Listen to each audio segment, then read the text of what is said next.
Hello everyone. तो जैसा कि हमने लास्ट एपिसोड में देखा था कि जैसे ही लिन शियान अपनी पूरी पावर्स को एक्टिवेट कर लेता है तो उसके बारे में लाओ ज़ाओ की टीम को समझ में आ जाता है कि एक न्यू गॉड एजेंट का जन्म हुआ है। वहीं दूसरी तरफ लिन शियान अपनी पूरी पावर्स को एक्टिवेट करने के बाद वहाँ मौजूद सारे ही मॉन्स्टर्स को ख़त्म करने लगता है। तभी लाओ ज़ू भी वहाँ पर आकर उसकी मदद करने लगता है और उसके सामने खुद की ही तारीफ करने लगता है। अब आगे हमें डार्क क्लान का सीन दिखाया जाता है जिनका लीडर अपने बंदों को बताता है कि गॉड का एक नया एजेंट अभी अपीयर हुआ है जिसके पास और किसी की नहीं बल्कि माइकल की डिवाइन पावर्स मौजूद है। इसलिए जितनी जल्दी हो सके तुम सब उसे ढूंढकर मेरे पास लेकर आओ। जिसे सुनकर उसके बंदे कहते हैं ठीक है। वहीं दूसरी तरफ हम एक ट्रक ड्राइवर को देखते हैं जो कि किसी की डिलीवरी लेकर जा रहा होता है और हम देखते हैं कि उसकी डिलीवरी वैन में और कोई नहीं बल्कि वही मॉन्स्टर्स होते हैं जिनके साथ लिन शियान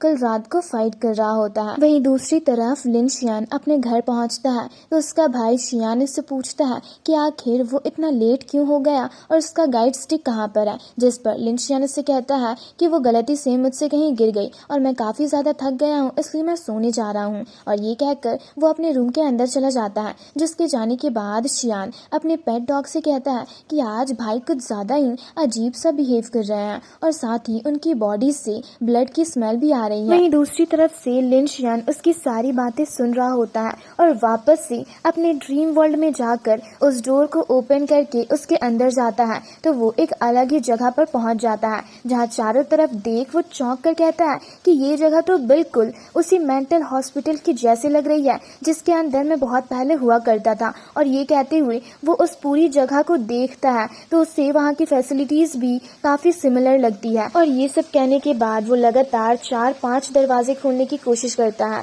पर वो नहीं खुलती। उसके बाद जैसे ही वो छठे दरवाजे के पास जाता है तो उससे एक ऑरा रिलीज होती है और वो उससे खुल भी जाती है। जिसके अंदर जाकर वो देखता है तो उसे सामने समुद्र के बीचों बीच एक लेडी बैठी हुई दिखाई देती है जिसे देख वो चौंक जाता है। पर तभी वो लेडी जैसे ही लिन शियान को देखती है तो वो जगह वापस से एक रूम में बदलने लगता है। जिसे देख लिन शियान हेलो कहता है पर वो उसकी बातों का कोई जवाब नहीं देती। और लिन शियान देखता है तो उस रूम का पूरा स्ट्रक्चर एक नॉर्मल पेशेंट के रूम में कन्वर्ट होने लगता है और साथ ही लिन शियान को वहाँ पर कुछ चीजें भी लिखती हुई दिखाई देती है जिसे देख उसे पता चलता है कि वो लेडी एंशिएंट ग्रीक माइथोलॉजी की 5 क्रिएटर गॉड्स में से एक है जिसे मदर ऑफ द गॉड्स भी कहा जाता है। और वो सब पढ़ने के बाद लिन शियान उस लेडी गॉड के पास जाते हुए कहता है पता नहीं ये रियल है या फेक। और फिर जैसे ही वो उस लेडी गॉड के कानों में कहता है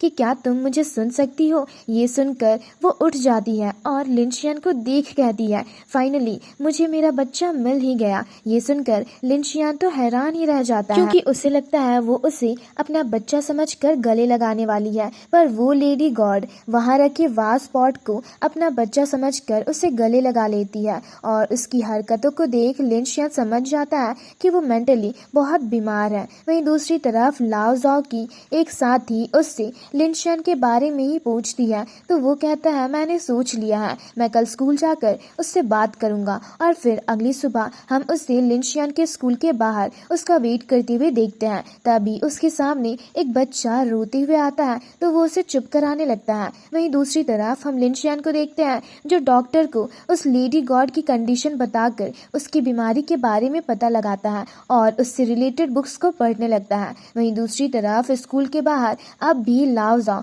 खाना खाते हुए उसका इंतजार कर रहा होता है और फिर वो लिन शियान का स्केच बना लेता है और लोगों को दिखाकर उसके बारे में पूछ रहा होता है पर उसका स्केच बिल्कुल भी लिन शियान के जैसा नहीं लग रहा होता जिसे देख तो कुछ बच्चे डर कर भाग रहे होते हैं। वहीं दूसरी तरफ लिन शियान डॉक्टर्स की बातों को याद करके उनके रिकमेंडेड बुक्स को पढ़कर एक मेडिसिन का पता लगाता है। वहीं दूसरी तरफ लाओ ज़ाओ अब भी उसकी तलाश में होता है। वहीं दूसरी तरफ लिन शियान उस लेडी गॉड को वो मेडिसिन खिलाता है तो वो वास पॉट को देख काफी इमोशनल होकर कहती कहती है, हाइपोनोस तुम फिक्र मत करो, तुम्हारा बड़ा भाई जल्दी ही वापस आएगा। ये सुनकर लिनशियान उस बॉटल को देख काफी हैरान होता है। तभी उसके कानों में उस लेडी गॉड की बातें गूंजने लगती है, जो कि रोते हुए कह रही होती है, 1000 साल बीत गए हैं, आखिर वो अब तक वापस क्यों नहीं आया। जिसे रोता देख लिनशियान भी काफी ज्यादा इमोशनल हो जाता है और उसे गले लगाकर कहता है,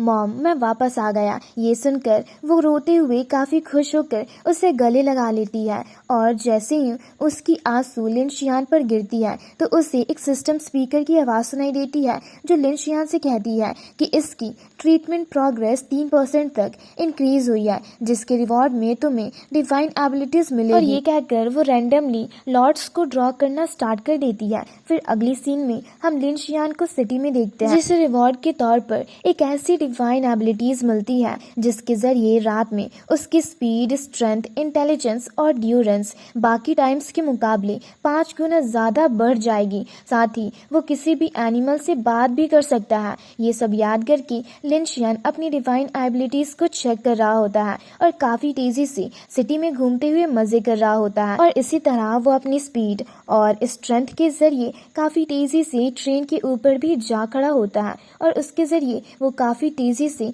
टेरेस पर चढ़ते हुए एक टावर पर जा खड़ा होता है और वापस से उस टावर से नीचे कूद जाता है और फिर एक रोप वे के ऊपर बैठकर अपनी सिटी की नाइट व्यू को देखने लगता है, जो कि काफी ही ज्यादा खूबसूरत होती है। और वहीं वो बैठकर सोच रहा होता है कि इसका मतलब इस जगह में टोटल 6 गॉड्स कैद है, जिनकी डिजीज को ठीक करने से मुझे डिवाइन एबिलिटीज रिवॉर्ड के तौर पर मिलेगी। और फिर वो उस बिल्डिंग के सेकेंड डोर के बारे में सोचते हुए कहता है, पर ये कब खुलेगा। तभी उसके पास एक बैट आता है जो उसे अपने साथ उसी जगह पर लेकर जाता है जहां उस डिलीवरी मैन का ट्रक होता है, जिसके अंदर वही मॉन्स्टर्स मौजूद होते हैं। जिसके पास जाकर लिनशियान उन मॉन्स्टर्स को देख चौंक जाता है। तभी उनमें से एक मॉन्स्टर को लिनशियान के वहां होने का एहसास हो जाता है, तो वो सब उस ट्रक से बाहर निकलने की कोशिश करने लगते हैं। तभी लिनशियान पीछे से उस ट्रक ड्राइवर को वहां आता देख उससे डील करने के लिए एक आयरन रॉड उठा लेता है, जिसे देख वो ट्रक ड्राइवर चौंक कर कहता है, नाइट वॉचमैन।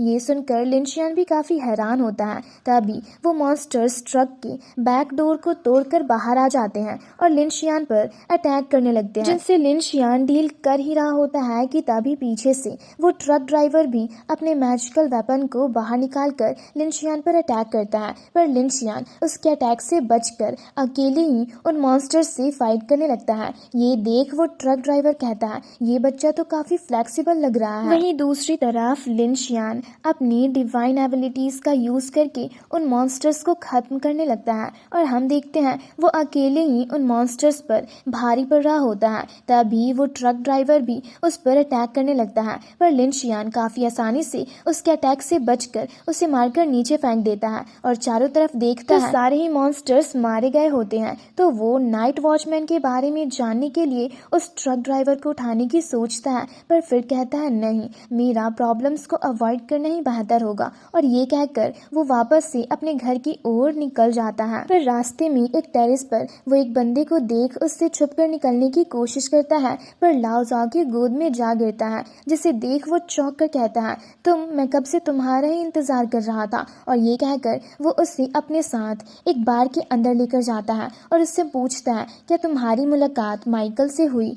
आखिर वो तुम्हें क्यों ढूंढ रहा है और उसने तुम्हें कौन कौन सी एबिलिटीज दी है? जिस पर लिनशियान उसे कहता है, तुम्हारे पास तो काफी सारे सवाल है। और फिर बैठते हुए लाओ जाओ से कहता है, इसका मतलब इस दुनिया में सच में गॉड एग्जिस्ट करते हैं, क्यों है ना? तो लाओ जाओ कहता है, हाँ, इस दुनिया में गॉड्स बिल्कुल एग्जिस्ट करते हैं, पर सारे गॉड्स नहीं। जिस पर लिनशियान कहता है, क्या मतलब है तुम्हारा? तो लाओ जाओ उसे बताता है कि 1920 में जो ना खत्म होने वाली फॉग अपीयर हुई थी, उसने डाशिया को एक आइसोलेटेड आइलैंड में कन्वर्ट कर दिया, जिसके बाद 1922 में हमने पहला मिथिकल बीस्ट की एग्जिस्टेंस को डिस्कवर किया, जो कि ड्रैगन ऑफ घोस्ट था। जिसके बाद हमें काफी सारे लेजेंडरी गॉड्स की एग्जिस्टेंस के बारे में भी पता चला, जैसे गॉड शेराफ और गॉड माइकल नंबर 3। पर पता नहीं क्यों उसने अपने एक स्वॉर्ड अटैक से वॉल्केनो के 2 टुकड़े कर दिए। जिसके बाद हमें पता चला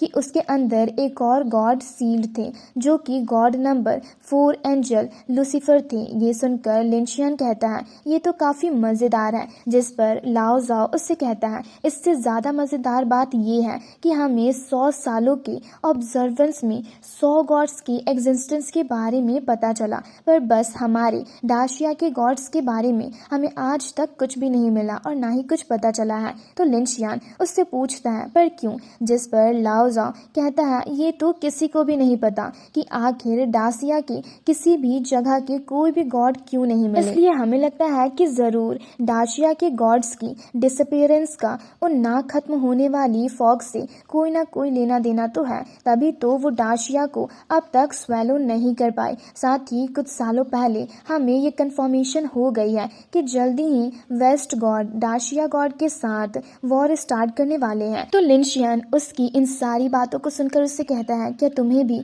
कोई मेंटल प्रॉब्लम है। वहीं दूसरी तरफ लाओ जाओ की पूरी टीम उस ट्रक ड्राइवर को पकड़ लेते हैं, जिन्हें देख वो फिर से कहता है नाइट वॉचमैन। वहीं उनके टीम मेंबर्स को पता चलता है एक यंग स्टूडेंट ने इन सब का ऐसा हाल किया है, वो भी अकेले। तो वो सब भी काफ़ी ज़्यादा हैरान होते हैं, जिनमें से एक बंदा ये सब जानकर किसी को कॉल करने लगता है। और इसी के साथ हमारा आज का ये एपिसोड यहीं पर ख़त्म होता है। तो मैं उम्मीद करती हूँ आप लोगों को हमारी ये एक्सप्लेनेशन वीडियो पसंद आई होगी, तो हमारे चैनल को ज़रूर से सब्सक्राइब कर देना। जल्दी ही मिलते हैं इसके एक और लेटेस्ट एपिसोड के साथ। Thanks for watching.